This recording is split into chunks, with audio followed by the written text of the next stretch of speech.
नमस्कार मित्रांनो, मी राधिका फराटे. आयजी भारत प्रस्तुत शेतकरी कट्ट्यावर तुम्हा सर्वांचं पुन्हा एकदा मनापासून स्वागत करते. मित्रांनो, आजकाल सर्वच क्षेत्रांमध्ये AI, तंत्रज्ञान आणि इंटरनेट याचा मोठ्या प्रमाणावर वापर दिसून येतोय.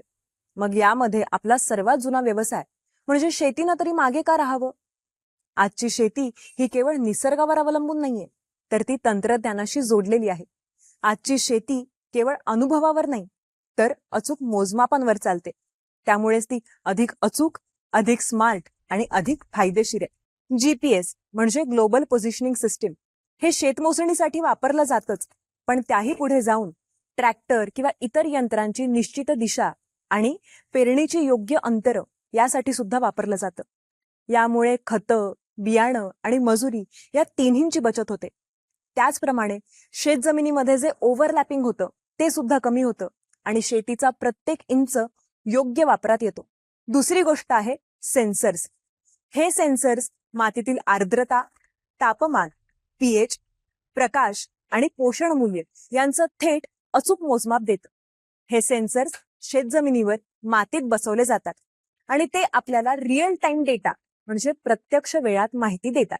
मित्रांनो, याच्यामुळे तुम्हाला पाणी कधी द्यायचंय, खत किती घालायचंय आणि त्याही पुढे जाऊन कोणता भाग कमी उत्पादन देतोय यासारखी महत्वाची माहिती सुद्धा मिळू शकते. तांत्रिक भाषेत सांगायचं झालं तर याला म्हणतात डेटा ड्रिव्हन शेती.